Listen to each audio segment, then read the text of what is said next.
Get your phone out of my face. Good morning. Well, I've been, as usual, first I got up this morning and did my distribution of the latest segment of Cigar Box, which I hope that everybody I sent it to enjoyed it. Made my coffee, had a smoke. I checked my messages, especially with the group that I'm talking to, especially right here now, and it was loaded up with Amy Sharon. Yesterday, I made a project out of going through my calls that I'd saved, messages have been left from years ago. And I had 3 from Amy Sharon, which I linked together and I put into a video and I put it up, showing the slander, the threats, the attacks, the lies, everything. But something, first off, we're going to have a legal lesson here. And I'm gonna go through a lot of detail because a lot of people don't understand. When you get a person who is a sociopathic liar, even though you know that they're 2 bubbles short of plumb, you begin to be drawn into the web. Well, what if I misstep? What if this? No, okay, let me explain to you. Now, I'm not going to go through all of the details of the arrival of this woman at my house. Suffice to say that she and her current squeeze at the time insinuated themselves into my house, right here, this house, okay? Anyway, she came here with a truck. You all know that. Now, let's get down to down and dirty legalese, okay? She apparently had some items in this truck, okay? I personally never looked into the truck while it was here or anywhere else. Suddenly, she had to go back to Houston. I don't know what the case was. I heard it had something to do with a DWI drug tests. I don't know. But I know that she said she had to go back. Now, these people had a vehicle, a U-Haul truck that they had rented in Houston. They had to get back to Houston. But they wanted to unload the said items before they went back and turn the truck in here. And it must be turned in here. For some reason, there was a reason they wanted to unass that truck in Killeen. Didn't make any sense. Okay, you got all your stuff on the truck. Supposedly you picked it up in Houston. You got all your wonderful stuff back, but you want to abandon it in a place you've never been to people you've never known. Okay, and turn the truck in. They said, well, we can't turn it in Houston. Why not? Just do a quick check. All you had to do is drive it right back down to the place you got it, unass the stuff back in the storage shed, and tell them, we didn't make the trip. Here's your truck back. Okay? That's all you had to do. They didn't want to do that. You have to ask the question, why? All right? Anyway, Sonny, who's now deceased, was here rebuilding this house. You know, we hadn't had a fire at that time, but we were rebuilding the house, and Pam didn't like the paneling in the living room, and we were going to replace it with white walls and stuff like that. Little details. She kept on and kept on and kept on about having to get rid of this stuff. So I finally told Sonny, basically, take care of it. Take them somewhere and take care of it. Okay, I didn't say take it to this specific address. See, Sonny had a house too, with a large shed, right near the house that my family owned with a large shed. He chose to lead them to the one house, okay? In 1970, I had a car crash working in a gas station. I got both my legs crushed out from under me. I don't walk very well. You know what else I don't do? I don't unload trucks, okay? I stay pretty well localized right here in this house. I've got a walking stick. I do get around. I give speeches. You've seen the video clips where I'm giving speeches in Austin. But I don't go playing football, climbing telephone poles, unloading pianos from trucks or grandfather clocks or anything like that. I just don't do it. And I'm certainly not interested in rummaging through somebody's junk in a shed to see if there's anything I can steal. And I'm going to show y'all something. Look here. I am so tired of this trailer trash portraying itself as society. I can't put that any clearer, okay? This woman who certainly did tell me that she was drinking coffee in a Denny's, and as long as she drank coffee there, they couldn't make her leave, who certainly did tell me she was at a Walmart, okay, portraying herself as being the famous daughter of a famous songwriter, famous this and famous that, you know, when what she basically is trailer trash. The only reason this woman ever had a grip on anything in society was by virtue of her mother, the current Mrs. McDonald's, who I've been informed by my operatives and Ted is actually kind of like Texas royalty. She's very, very well respected along with her husband. And that was Amy's lawsuit right there. And then she married well with Mr. D. Weird, who held her up until he, too, abandoned the project. But for her to insinuate that for any reason I would have to steal from her, and back to the legal stuff, in order to be convicted of stealing, first there has to be a crime. When you abandon your possibles in somebody's shed and take off, never to return, you have abandoned your material. I actually checked with a very unfamous judge, Judge Potvin, a friend of mine, and I said, look, I was a realtor for years. I've evicted a lot of people. How do I evict people's junk? And he asked what happened. I said, well, this woman dumped a bunch of stuff off on one of our houses, you know. And by the way, it's not my house. He said, well, you don't have to evict anything. She's abandoned her stuff, put it on the curb, which I did not. I did not. Her possible stayed right there for a year or so, a couple of years, whatever.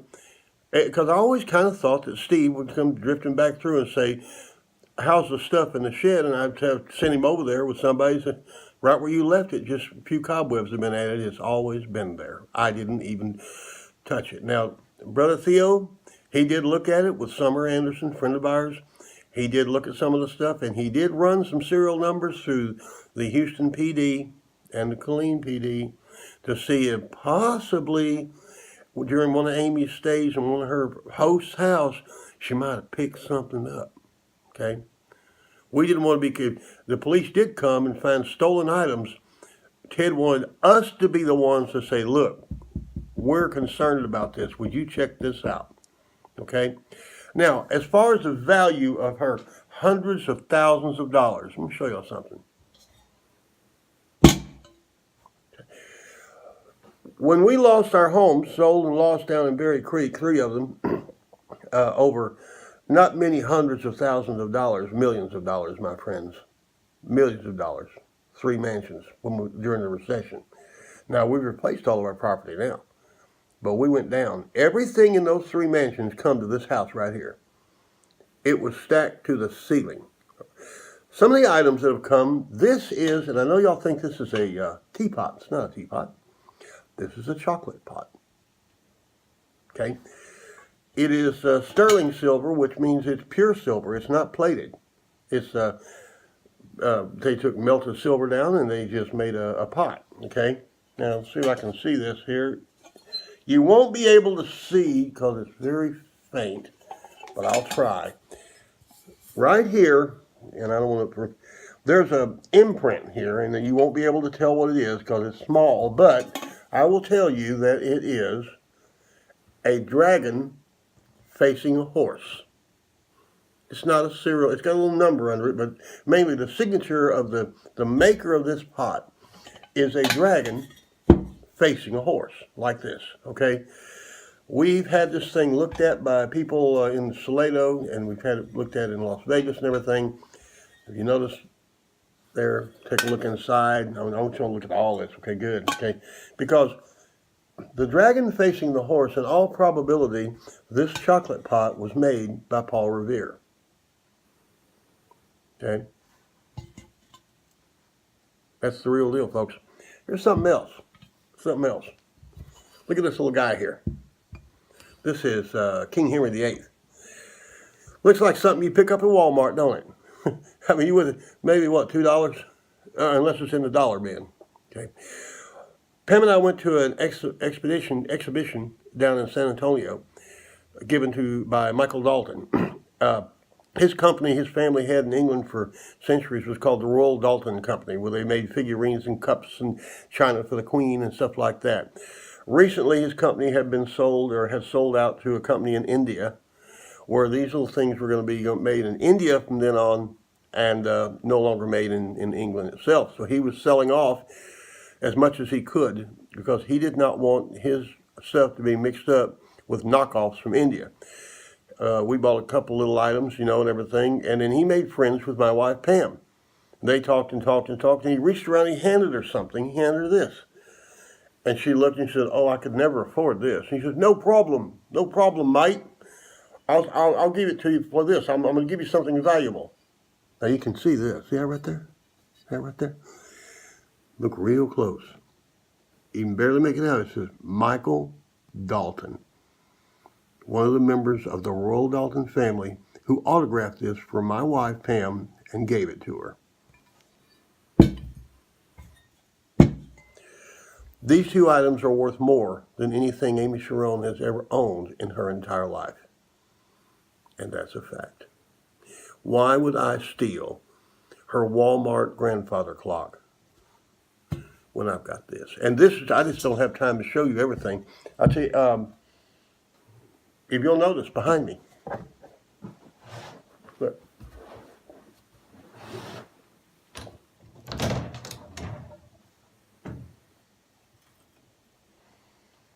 That's real crystal.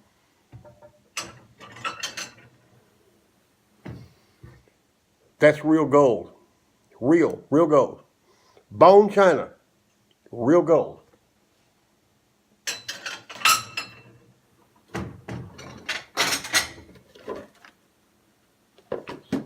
Some of these things I don't even remember.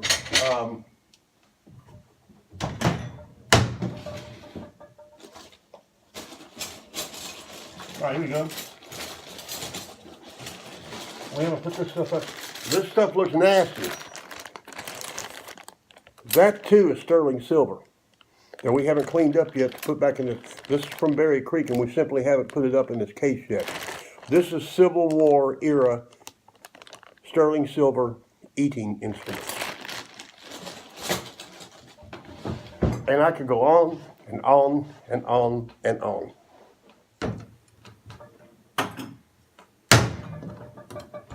And on.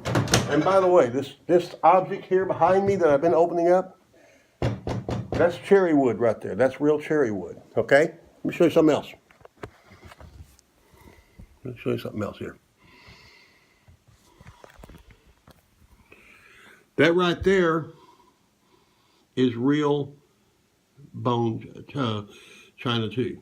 Right there. That is the altar in the book Cigar Box when June Montgomery is married. Her real name was April Dean Katz. This is the altar, the cherry wood altar that she stood before when she was married in Turtle Bend in Copperas Cove, Texas.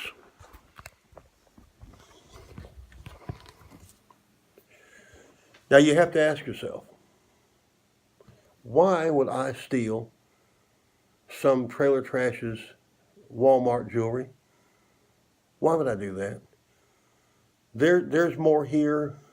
The curtains hanging in front of me right now are worth more than anything Amy's ever owned. This table that I'm sitting at is a formal table that can be anywhere from 6 to 12 feet long, depending on how many inserts you put in it. Hey, might as well just show you all this. Look here.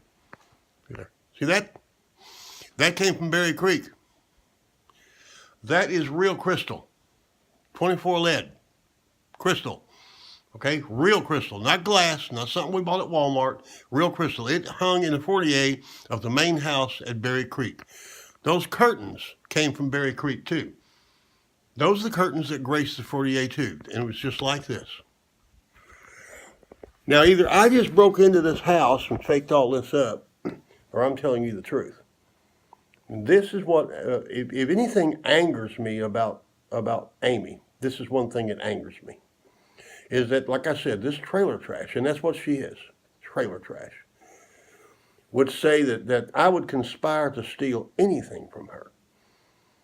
anything. As a matter of fact, as a former realtor, I was more inclined to ignore what was in the shed and, like I said, hope that Steve or Johnny or whoever else the hell she picked up would wander back and get it out of my shed. Now, what really happened was, I'm going to clear up a couple things because it seems like I made a couple misstatements. I didn't. I really said I paid people to get it out of there. I didn't pay anyone to get the stuff out of there. The house was purchased by a man. I'm not going to give his name because he don't want to be involved in this. He's none of his business. But he purchased the house. He came down from Utah. He visited us. He said Texas looks like a good place to live. He was over his head in some debt. That things that they do in Utah that they don't do in Texas. We had this house over there, so Pam simply sold him the house. No, Amy, it's none of your business how we did it. No, you're not going to see the contract. No, you're not going to do that. That's private business to individuals. He is there, and that's that. So he calls up. He says, what's all this junk in the shed? I said, well, some of it is Joe's. Some of the tools are Joe's, what little is left. Okay? And I said, and some woman left some stuff in there, I don't know how much. Yeah, well, I want to clear it out. All but the tools, I want to use them if I can. But that other stuff, I just want to clear it out, but I'm going to need some help. Remember Sonny? Okay? I call up Sonny, I said, remember that stuff that you dumped off over there with the Amy Sharon thing? He said, yeah. Well, the guy all bought it, he wants to get it out on the curb and everything, so Sonny went and got Cowboy. You know, we all got nicknames. I'm sorry, we're like that. He got Cowboy and got old Summer down there and everything. And they went in there and started marching that stuff out to the curb. What you saw on the curb. I went over, and at that time, I finally cast my eyes upon some of it as it went by. The pay project was, we're a bunch of Texans, right? So we ended up having a big old box of tacos. I bought a bucket of Colonel Sanders chicken, a case of beer, and a fifth of Jim Beam. And we set up, that was our party porch back in the day. I set up a thing on the porch and everything, and while they worked, we had a party. So technically, I provided some money to assist the people who were moving the stuff to the curb.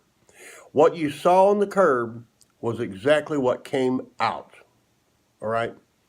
What came out.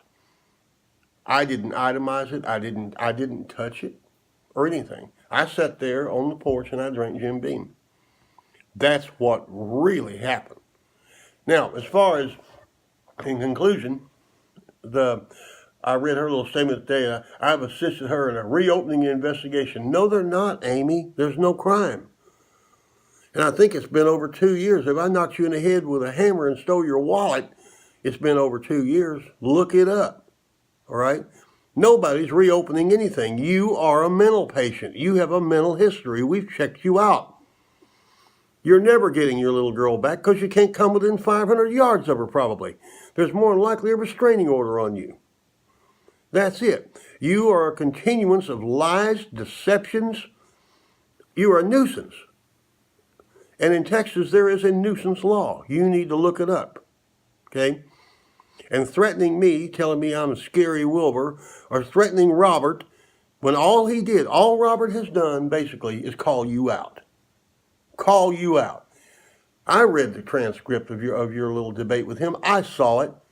You were ranting and raving about stuff you couldn't possibly prove, and he was just saying, hey, you ain't got your kid back yet. And it's a good thing you ain't got your kid back yet. You know, it's a good thing you haven't. That little girl deserves a chance to live. She never needs to know who you are. We got one of those in our family too, just like you, but smarter. At least Jackie could make movies. You're a dumbass. Okay. At any rate, folks, this is as straight as I can put it. As straight as I can put it. Okay. I own nothing, and the reason I own nothing is because when we had the crash, when the recession hit, we sold the property and everything. When we started to rebuild, I come from a poor background, and money makes me nervous. I think I have PTSD. No, I used to write the checks to pay all the bills, and it would literally make my hand shake when I would make out a check that was 4 times more paying one mortgage than my father ever made in a year. Okay, so I lead a very laid-back life. These books you read, these articles you see, the copyright money that comes in and everything, I give it all to the family. It's assigned to the family. I don't own any copyrights. Okay? I don't own any copyrights. I got a little card in my wallet, and they have a bank account with Wells Fargo, Deseret, things like that. And when I say, look, I'm almost out of coffee, money appears on my card, and I run down to Walmart and get it. Look, I'd like to fly out to San Bernardino and have wine with you guys. Tickets appear, and I fly out to San Bernardino. Look, I want to go down and eat some fried chicken. Fried chicken pops out of the air. But I personally own a dog. Okay, and she's not as big a bitch as Amy is, but she gets there.